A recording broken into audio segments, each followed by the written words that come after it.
నమస్కారం, ఘంటారావానికి స్వాగతం. ముందుగా ప్రధానాంశాలు. కుంభవృష్టితో కామారెడ్డి, మెదక్ జిల్లాలు అతలాకుతలం. రాజంపేటలో 41.8 సెంటీమీటర్ల వర్షపాతం నమోదు.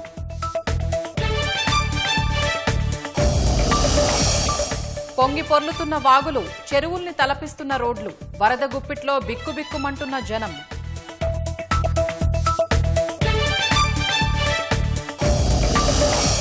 వరద ఉధృతితో ముప్పు ముంగిట పోచారం ప్రాజెక్టు. కడెం జలాశయం దిగువ ప్రాంత ప్రజలకు హెచ్చరికలు.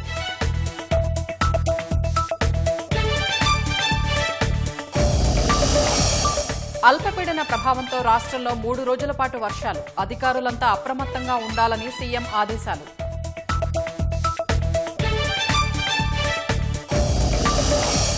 దేశవ్యాప్తంగా కోలాహలంగా వినాయక చవితి ఉత్సవాలు. ఖైరతాబాద్ గణేశుడి దర్శనానికి పోటెత్తిన భక్తులు.